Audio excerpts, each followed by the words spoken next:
Friends, once again this is doctor Mukesh from safety channel Easy Safe. आज हम बात करेंगे हैजार्डस वर्क परमिट के बारे में। इससे जुड़े हुए कई सारे क्वेश्चंस और उसके बारे में जानकर हम हैजार्डस इंडस्ट्री में अच्छे से काम भी कर सकते हैं। और उसके साथ साथ में जो भी पर्सन कंस्ट्रक्शन सेफ्टी या अदर सेफ्टी में काम करते हैं, जो कि ऑपरेशन सेफ्टी में आना चाहते हैं, और उसके जितने भी इंटरव्यूज़ हैं उसको क्रैक करने के लिए ये आपको वीडियो बहुत हेल्पफुल आपके लिए रहेगी।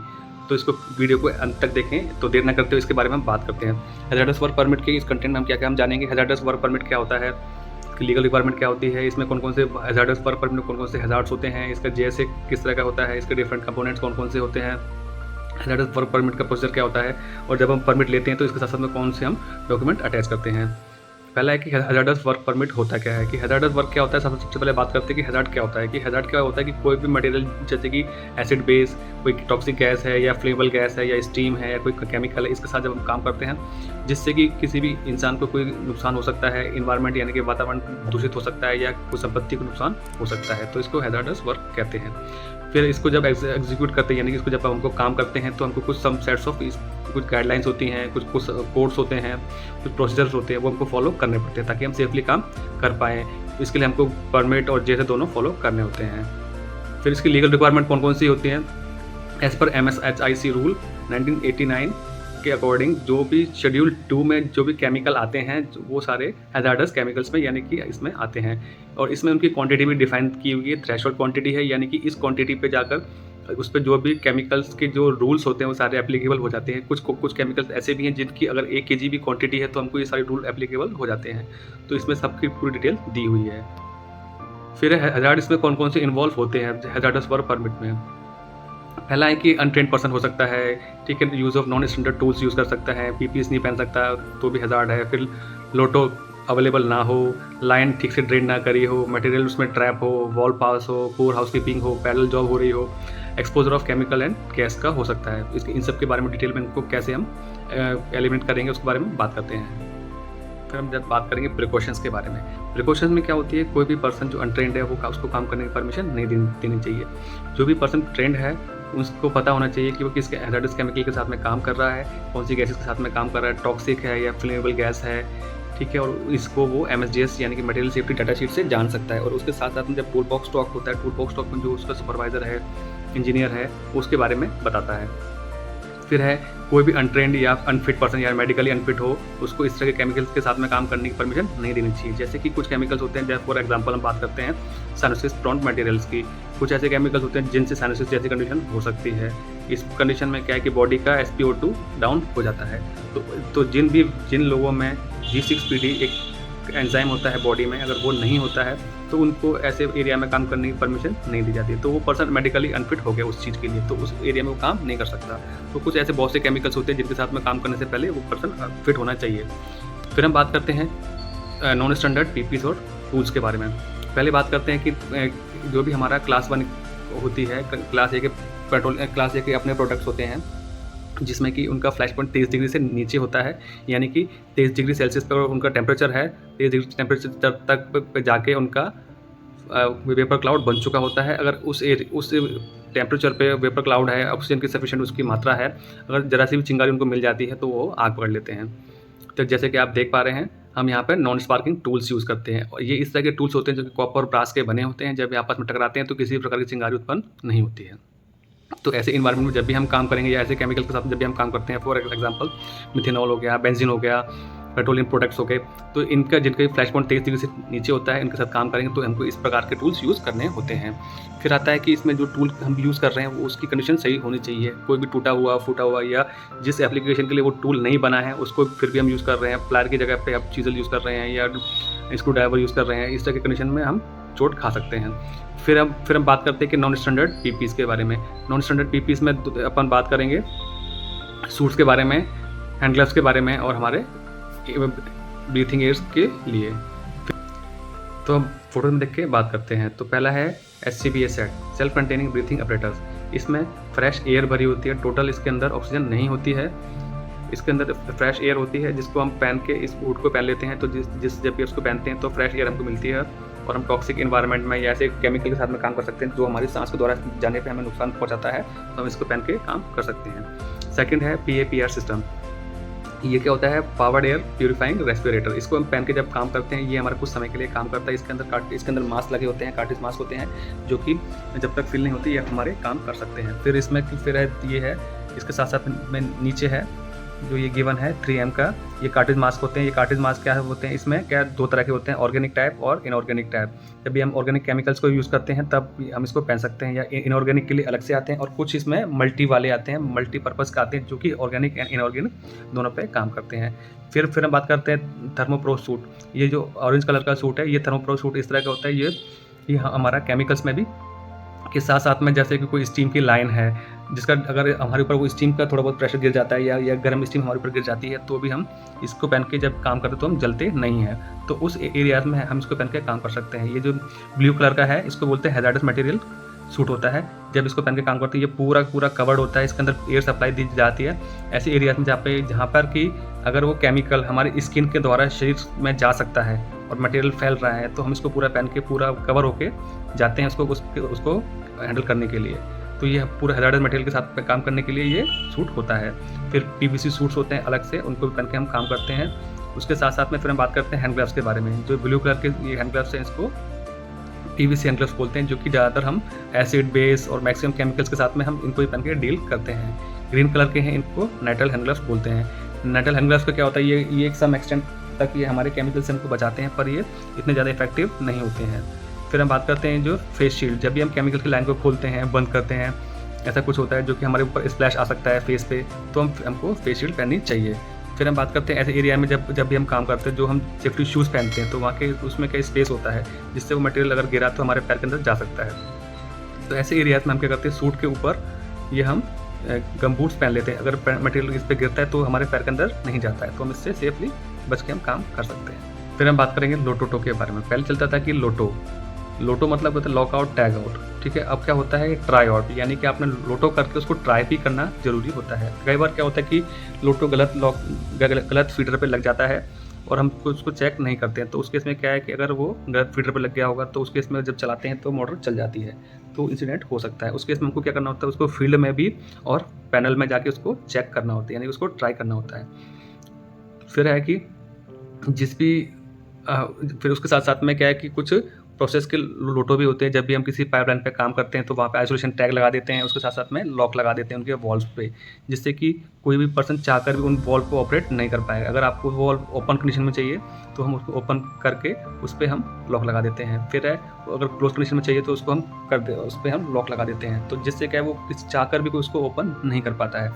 फिर है कि डिफरेंट फंक्शंस के डिफरेंट लॉक्स होते हैं। जैसे कि अगर बात करते हैं, अगर ग्रीन है, अगर कोई इंडस्ट्री ग्रीन को अगर ऑपरेशन का लॉक डिफाइन करती है, तो अगर किसी भी ऑपरेशन वाले बंदे को उस पर काम करना है तो वो ग्रीन लॉक लेके जाएगा और वहाँ पे अपने पैनल फीडर में जाके लगवा देगा। अगर उसको मैकेनिकल टीम को काम करना है तो अगर उसका कोड डिफाइन है ब्लू, तो वो जाके ब्लू वाला अपना लॉक लेके जाएगा, उस पर लगवा सकता है। इलेक्ट्रिकल अगर काम कर रही है, अगर उसका रेड है तो वो रेड लगा सकता है, या फिर कोई अदर फंक्शन है उसका येलो है तो वो अपने फंक्शन के अकॉर्डिंग ये उनके लॉक डिफाइन कर देती है इंडस्ट्री। फिर अपने लॉक लेके जाके काम उस पर कर सकते हैं। जैसे कि उनके पास में आप ये देख पा रहे हैं, ये रेड कलर का है लॉक्स के पास में, जिसमें छेद से हैं, और ये नीचे बॉक्स के पास में इसको बोलते हैं हम हैस्प। हैस्प क्या होता है कि अगर एक ही फीडर पे, यानी कि एक ही पंप पे या एक ही मोटर पे अगर एक से ज़्यादा लोग काम कर रहे हैं तो वो अपने लॉक इस पर लगा देते हैं कि जब तक सारे लॉक खुलेंगे नहीं उसको हम ऑन नहीं कर पाएंगे, ठीक है।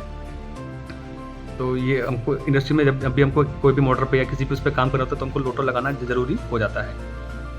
फिर हम बात करेंगे लाइन ड्रेन के बारे में। लाइन ड्रेन मतलब लाइन को खाली करना। जब भी हम किसी लाइन पे यानी कि पाइप लाइन पर काम करते हैं उसको खाली करना ज़रूरी हो जाता है। खाली करने के बाद उस पर हमको फ्लशिंग करनी भी होती है, जो कि हम वाटर, स्टीम, नाइट्रोजन, एयर से हम कर सकते हैं। फ्लशिंग डिपेंड करती है हमारे मटेरियल के नेचर के ऊपर। उसके बाद हमको लाइन को ड्रेन करना होता है लोअर ड्रेन पॉइंट से, यानी कि जो मेन पाइपलाइन है उस पाइपलाइन से नीचे की तरफ जुड़ा हुआ एक छोटा सा वॉल्व होता है एक, उसको हम जब खोल देते हैं तो उससे सारा मटेरियल नीचे निकल जाता है, जो कि हम किसी ड्रम में या कोई उसी डाइक वॉल के अंदर कोई पिट है उस पिट में हम भर सकते हैं, बाद में कई मटेरियल को हम ट्रांसफ़र कर सकते हैं। फिर हम बात करते हैं कि देखिए इसमें जो हमारा जो लोअर ड्रेन पॉइंट होता है, इसमें आपको दिखाई पड़ रहा है जो मेन पाइपलाइन है, मेन पाइपलाइन से नीचे की तरफ दो छोटे छोटे वॉल दिए हैं। इन वॉल को जब हम खोलते हैं तो ये पाइपलाइन खाली हो जाती है तो फिर हम इसको आराम से खोल सकते हैं, ठीक है। और जो हॉरिजॉन्टल लाइन है, यानी कि जो सीधी लाइन, ये जो तिरछी लाइन रखी है, देखिए इस लाइन में कई बार क्या इन लाइनों में मटेरियल फंसे होने के चांसेस हो जाते हैं, तो जब भी इनको खोलें बड़े सेफली खोलना पड़ता है पूरी बॉडी को कवर करके। फिर कई बार क्या है कुछ लाइन में लोअर ड्रेन पॉइंट होता नहीं है, तो उस केस में करते क्या है कि हम इंसान से उल्टी तरफ, ठीक है, नीचे की तरफ का जो नट बोल्ट होता है फ्लैंज का, वो हम खोल देते हैं, जिससे मटेरियल सारा नीचे गिर जाता है। फिर उसके साथ साथ में जब भी हम इस पर काम करेंगे तो हमको जो लाइन में मटेरियल की संभावना को ख़त्म करने के लिए जो हमारी एयर या नाइट्रोजन जिसको फ्लश हम बाद में कर सकते हैं, उसके साथ साथ में जब भी हम काम करते हैं तो उस एरिया में यानी कि उस पाइपलाइन के आसपास में उन गैस स्क्रबर का सिस्टम होना चाहिए।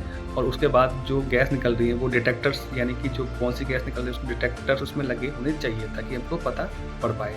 फिर है कि जो भी हम लाइन या इक्विपमेंट यानी कि पाइपलाइन कोई इक्विपमेंट है या कोई वेसल है यानी कि रिएक्टर है या कुछ भी है, जब भी हम इनको काम करते हैं, इन पर कोई हॉट जॉब करनी है, कोई वेल्डिंग वर्क करनी है, इनको कहीं बाहर भेजना है, तो हमको डिकंटामिनेशन यानी कि उसको पूरी तरह से साफ़ सफाई करना ज़रूरी हो जाता है। उसकी पूरी चेकशीट भरते हैं, चेकशीट भरने के बाद पूरा चेक करते हैं कि उसमें पहले चेक करने से पहले चेकशीट भरने से पहले उसमें देखते हैं कोई गैस का एक्सपोजर तो नहीं है या कोई केमिकल तो नहीं है या वहाँ पर कोई पीएच तो नहीं है। सब कुछ चेक करने के बाद जब सब कुछ ज़ीरो उसमें आता है, फिर उसका फॉर्म भर के उसके बाद डिफरेंट फंक्शंस के साइन लेकर तब ही उस पर हम कोई हॉट जॉब यानी कि उस पर कोई वेल्डिंग कटिंग या कोई भी हॉट जॉब कर सकते हैं या फिर उसको हम प्लांट से बाहर कहीं भेज सकते हैं। ठीक है, फिर हम बात करते हैं वॉल्व पास, यानी कि वॉल्व पास जैसे कि किसी भी लाइन को ऑपरेट करने, किसी भी लाइन पे जब वॉल्व लगे होते हैं ऐसा भी तो चांसेस हो सकता है कि वो वॉल्व पास हो सकता है। कई बार क्या होता है कि हम बोलते हैं कि हमने वॉल्व बंद कर दिया, हम लाइन को खोल सकते हैं, पर नहीं, ऐसा नहीं करना चाहिए, क्योंकि क्या होता है कि कई बार वॉल्व पास होते हैं, जैसे हम लाइन को वॉल्व बंद करके खोलते हैं तो मटेरियल उस जो वॉल्व पास होता है वहाँ से सीधा उस इंसान के ऊपर आ सकता है। अगर वो एसिड या बेस या किस इसको टॉक्सिक मटेरियल हुआ तो इंसान की जान को खतरा हो सकता है। तो इस केस में उस पर एक ही वॉल्व पे हमको ट्रस्ट नहीं करना चाहिए। जब कभी ऐसा होता है पूरा वेरीफाई करना चाहिए, अगर उसमें मटेरियल नहीं आ रहा है तो इस पर काम करना चाहिए, अगर मटेरियल आ रहा है तो लाइन को नहीं खोलना चाहिए, फिर से बंद करके पूरा मटेरियल उस टैंक का ट्रांसफ़र कर लेना चाहिए। जब पूरा मटेरियल ट्रांसफ़र हो जाए तब हमको काम करना चाहिए। फिर है हमारा ब्लाइंड। जब भी हम कभी काम करते हैं ऐसी किसी सिचुएशन में तो वहाँ पे करते हैं क्या है कि हम वहाँ पे ये डिफरेंट टाइप्स के ब्लाइंड्स होते हैं, ठीक है, जिनको हम लगा सकते हैं, जिसके कुछ एग्जांपल हैं एंड ब्लाइंड। तो दिखाई पड़ रहा है ये ऑरेंज कलर का, जिसको बोलते हैं एंड ब्लाइंड, यानी कि जो पाइप लाइन है उसके एंड पे एक ब्लाइंड लगा देते हैं। ये मेटालिक प्लेट होती है जिसकी प्रेशर के हिसाब से थिकनेस होती है और इसको हम लगा देते हैं तो जिससे कि हमारा मटेरियल नहीं गिरता है या उसका एंड बन जाता है। फिर होता है कि टेल ब्लाइंड लगाते हैं, स्पेक्टिकल ब्लाइंड लगाते हैं। स्पेक्टिकल ब्लाइंड जैसे कि आप देख पा रहे हैं ये ब्लैक वाली फ़ोटो के अंदर ये स्पेक्टिकल ब्लाइंड होता है, इसमें हम इसको लगा सकते हैं।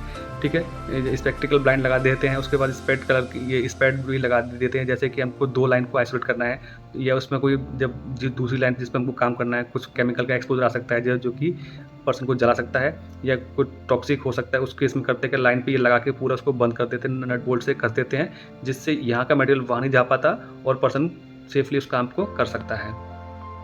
उसके साथ साथ में हॉट एंड प्रेशराइज सिस्टम, जिस भी लाइन पे या वेसल पे या पाइपलाइन पे जब भी हम काम करते हैं वो ठंडा होना चाहिए, एम्बिएंट टेम्परेचर यानी कि रूम टेम्परेचर तक वो ठंडा होना चाहिए, गर्म पे काम करने की परमिशन नहीं दी जाती। जो वेसल है, सिस्टम है, वो साथ में डिप्रेशराइज होना चाहिए। अगर उसमें प्रेशर है तो खोलते हुए इमीडिएट इतने हाई प्रेशर से अगर कोई केमिकल या कोई गैस निकलेगी तो पर्सन उसमें चपेट में आके उसको नुकसान हो सकता है, तो उसको पूरा ठीक से डिप्रेशराइज कर लेना चाहिए। ठीक है, उसके साथ साथ में मिनिमम 2 लेवल ऑफ आइसोलेशन होने चाहिए वॉल्व को बंद करने के बाद। अगर पॉसिबल है तो वहाँ पे हमको ब्लाइंड लगा देना चाहिए और जो मटेरियल है यानी कि जो वेसल है उसको एटमॉस्फेरिक वेंट पे खोल देना चाहिए। ठीक है, यानी कि जो हमारा टैंक है उससे कनेक्टेड यानी कि जो पाइपलाइंस होती हैं जो वेंट करती है यानी कि जो गैस का एक्सपोजर है उसको बाहर करती हैं, ठीक है, उस वेंट से कनेक्टेड है तो उसको खोल देना चाहिए, जिससे कि उसमें सारा जो गैसेस हैं वो सारी बाहर निकल जाए, किसी भी तरह की गैस उसमें ना रहे। जैसे कि आप देख पा रहे हैं, अगर लाइन गर्म हुई वहाँ पे काम करा तो इंसान जल सकता है, उस केस में क्या है हम इंसुलेशन होगा तो हम काम कर सकते हैं। उसके साथ साथ अगर उसको लाइन को खोलना है तो इंसुलेशन के हटाते हैं, उससे पहले लाइन पूरी तरह से ठंडी होनी चाहिए, सिस्टम को डिप्रेशराइज नहीं होना चाहिए।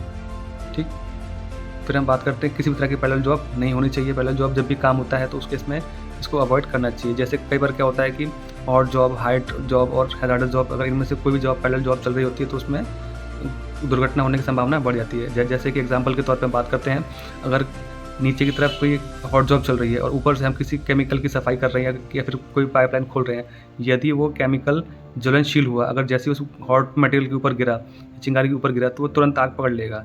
ठीक है, हाइट पे काम कर रहे हैं, अगर ऊपर से मटेरियल वो लाइन खोली तो और नीचे कोई व्यक्ति काम कर रहा है तो उसके ऊपर जैसे ही मटेरियल गिरेगा तो व्यक्ति उस केमिकल की चपेट में आ सकता है। तो ये सब चीज़ हमको अवॉइड करनी चाहिए और उसके साथ साथ में साइमल्टेनियस ऑपरेशन जो होता है वो अवॉइड करना चाहिए। यानी कि क्या होता है, और उसके साथ साथ क्रॉस फंक्शनल प्लांट साइन में इंटीमेशन होना चाहिए। जैसे कि इसके बारे में बात करते हैं, जैसे कि दो प्लांट जब पास पास में होते हैं, एक प्लांट और दूसरा प्लांट पास पास में होते हैं पर उनके एचओडीज और फंक्शन अलग अलग होते हैं, तो उस केस में क्या होता है, इस प्लांट में क्या काम चल रहा है उसको नहीं, दूसरे वाले को नहीं पता होता और दूसरे वाले का काम पहले वाले को नहीं पता होता। तो उस स्थिति में क्या करना चाहिए, जब भी कोई भी ऐसी लाइन है, मटेरियल है या कोई भी वेसल है या कोई रिएक्टर है, जब भी हमको उस पर काम करना होता है जो कि एक दूसरे के पास में जब होती है, तो हम उस एरिया के फंक्शनल जो मैनेजर होता है उससे साइन ले लेते हैं कि हम आपके एरिया के पास में काम कर रहे हैं। और सेम जब ये वाला काम करता है तो दूसरे वाले से परमिशन अपने परमिट पे ले लेता है, जिससे एक दूसरे को पता पड़ जाता है। अगर कोई ऐसा कोई मटेरियल या ऐसा कोई काम चल रहा होता है तो उस केस में वो मना कर देता है कि हमारी ये लाइन खुली हुई है, ये हमारा मटेरियल हमारा यहाँ पे गिरा हुआ है, ये ऐसा काम चल रहा है, तो ताकि किसी भी प्रकार का साइमल्टेनियस ऑपरेशन ना रहे, जिससे कि इंसान सेफ रहे दोनों प्लांट के। फिर होता है कि एरिया मॉनिटरिंग, जब भी हम इन एरियाज में काम करते हैं, यानी कि जब भी हम केमिकल्स के साथ में काम करते हैं या गैस के साथ में काम करते हैं, तो हमको उनको डिटेक्ट करना यानी कि उनकी एरिया की मॉनिटरिंग कंपलसरी हो जाती है, जो कि हम करते हैं क्या है, एरिया डिटेक्टर से।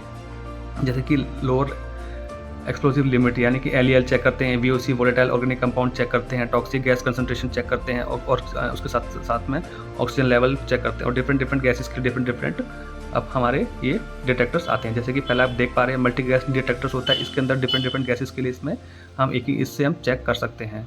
ठीक है, इससे हमारे VOC और LEL भी इससे चेक हो सकता है। फिर है हमारा, जैसे कि देख पा रहे हैं इसमें कार्बन मोनोऑक्साइड, इस मटेरियल इस डिटेक्टर की मदद से हम कार्बन मोनोऑक्साइड की हम डिटेक्ट कर सकते हैं। फिर है हमारा ऑक्सीजन डिटेक्टर, यानी कि उस इन्वायरमेंट में कितनी ऑक्सीजन है इसे हम चेक कर सकते हैं। जब भी हम ऐसी जगह पे काम करते हैं या पाइपलाइन में काम करते हैं, ठीक है, या पाइपलाइन को बाहर भेजना हो तो इस डिटेक्टर्स के थ्रू हम उसको चेक करते हैं, तभी हम उसको बाहर भेज सकते हैं या उस पर कोई हॉट जॉब कर सकते हैं। फिर है कि जब भी ऐसे एरिया में जब हम काम करते हैं तो वहाँ की प्रॉपर हाउसकीपिंग होना बहुत ज़रूरी होता है। जब भी काम करने से पहले और काम करने के बाद प्रॉपर हाउसकीपिंग देखकर इस पर काम करना होता है। हाउसकीपिंग जब भी हम करते हैं, हाउसकीपिंग करने से पहले हमको प्रॉपर जो रिकमेंडेड PPs हैं वो हमको पहनने ज़रूरी होती हैं। अगर हम वहाँ पे हमारा केमिकल फैला है और केमिकल इस तरह का है जिसकी अगर जो आपकी स्किन से अगर टच होता है तो आप उसकी चपेट में आ सकते हैं, ठीक है, या सांस के द्वारा जाता है तो आप उसकी चपेट में आ सकते हैं। तो उस स्थिति में जो उसके लिए जो रिकमेंडेड PPs हैं, जो आपको PPs बताई गई हैं पहनने के लिए, वो आपको पहनने बहुत ज़रूरी हो जाती है। जब भी हम एरिया में ऐसे में काम करते हैं तो वहाँ पे उस एरिया में बैरिकेशन होना ज़रूरी हो जाता है और जिस पर्सन को परमिट में ऑथराइजेशन मिला है काम करने का, उस पर्सन को उसमें एरिया में काम करने की परमिशन होती है, दूसरे व्यक्ति को उसमें जाने की परमिशन नहीं देनी चाहिए। फिर है JSA यानी कि जॉब सेफ्टी एनालिसिस। इसमें क्या करते हैं, जब भी कोई भी व्यक्ति काम करते हैं उसमें इनिशिएटर और परमिटी यानी कि जिसका प्लांट है वो, और जो परमिटी मतलब जिसको परमिशन दी गई, जैसे कि मैकेनिकल टीम हो सकती है, इलेक्ट्रिकल टीम हो सकती है या इंस्ट्रूमेंटेशन टीम हो सकती है या कुछ अदर टीम, सिविल टीम हो सकती है जो कि उस पर काम करने वाली होती है। तो ये दोनों मिलके जॉइंटली जॉब सेफ्टी एनालिसिस करते हैं। पहले ये करते क्या है, ये हमारा परमिट भरते हैं। परमिट में डिटेल भरने के बाद, डिटेल थोड़ी सी भर ली, उसके बाद ये इसका JSA करते हैं, यानी कि उस जॉब पे यानी कि उस काम में जुड़े हुए खतरे होते हैं उनको पूरा चेक करते हैं। चेक करने के बाद ये फिजिकली जाते हैं साइट पे, ये प्रिंट आउट लेके उसमें सारी चीज़ें भरते हैं। कई इंडस्ट्रीज़ में क्या प्रिंट आउट उनका प्रिंटिंग में पहले से ही होता है, मतलब प्रिंट आउट में ही पूरी डिटेल भरी होती है जो कि हमको येस नो और नॉट एप्लीकेबल करके उसमें डिटेल भर देते हैं और उसके साथ साथ में कुछ एडिशनल पॉइंट होते हैं वो भी उसमें हम डाल सकते हैं। ये सब चेक करने के बाद जब चीज़ें हमारे कंट्रोल में होती है कि हाँ कोई खतरा नहीं होगा, तब हम JSA कंप्लीट करने के बाद हम फिर बात करते हैं परमिट के बारे में। ठीक है, फिर हम परमिट पर जाते हैं, फिर उसमें पूरी डिटेल भरने के बाद जो वहाँ का हेड ऑफ द फंक्शन जो होता है वहाँ का, उसके पास लेके जाते हैं और फिर वो उनका जो HOD होता है वो उस पर साइन करता है। उसके बाद कुछ इंडस्ट्री सेफ्टी ऑफिसर के साइन करवाते हैं, कुछ इंडस्ट्री नहीं करवाती हैं। फिर अगर जिन इंडस्ट्रीज़ में सेफ्टी ऑफिसर के साइन आते हैं, फिर वो टीम सेफ्टी ऑफिसर के पास जाके वो परमिट दिखाती है। सेफ्टी ऑफिसर लास्ट में उस चीज़ को सबको JSA परमिट को वेरीफाई करता है। वेरीफाई करने के बाद फिर अपने साइन करता है, फिर उस काम को करने की परमिशन दे देता है। फिर हम बात करते हैं कि इसमें साथ साथ में कौन कौन से डॉक्यूमेंट अटैच होते हैं जब भी हम परमिट लेते हैं। सबसे पहले क्या होता है कि जितने भी डॉक्यूमेंट होते हैं वो सारे अवेलेबल होने चाहिए, ठीक है, जिसमें कि लोटो होना चाहिए पहले तो, ठीक है, उनका ब्लाइंड रजिस्टर होना चाहिए, यानी कि जो रजिस्टर है जो जिसमें उसने ब्लाइंड मारा होता है उसकी एंट्री होती है कि कितने इंची का ब्लाइंड है, कितने थिकनेस की ब्लाइंड है, ठीक है, और उसके बाद किस लाइन पे लगा है पूरी उसमें, और उसका मटेरियल क्या है, कितने प्रेशर के लिए, कितने टेम्परेचर के लिए वो डिज़ाइन है, वो सब उसमें लिखा होता है। ठीक है, उसके बाद बात करते हैं PNID जो होता है। PNID में जब भी हम ब्लाइंड मारते हैं, ये ब्लाइंड मारते हैं तो उसमें PNID में उसको पूरे एरिया को मार्क कर देते हैं कि हमने इस पाइपलाइन पे हमने ये लोटो मारा है, ये ब्लाइंड मारा है। ठीक है, हमने वहाँ पे ये ब्लाइंड मारा है, तो वहाँ पे करते क्या है, इस पे ब्लाइंड पे वो जो HOD है वो साइन करता है, उस एरिया को मार्क करके साइन करते हैं कि हमने यहाँ पे ब्लाइंड कर रखा है। उसके साथ में डिकंटामिनेशन चेकलिस्ट होनी बहुत ज़रूरी होती है, जो कि साइन होनी चाहिए जिसपे। फिर है गैस टेस्टिंग और एरिया मॉनिटरिंग हमारे परमिट में या हमारे JSA में मेंशन होना चाहिए। उसके साथ साथ में JSA होना चाहिए, जो डिफरेंट JSA होते हैं वो। उसके साथ साथ में टूल बॉक्स स्टॉक की जो शीट होती है वो होना कंपलसरी होता है। ये सब चीज़ें उस परमिट के साथ में अटैच करके हमको जो हमारी एग्जीक्यूटिव टीम है उसको देना चाहिए, फिर वो आराम से इस पर काम कर सकता है। तो होपफुली कि आपने ये सब जितनी भी इसमें चीज़ें जानी आपके लिए बहुत हेल्पफुल रहेंगी इंटरव्यू पॉइंट ऑफ व्यू से भी और इंडस्ट्री में काम करने के लिए। आगे की वीडियो जानने के लिए हमारे चैनल को लाइक एंड सब्सक्राइब कर लें। Thank you.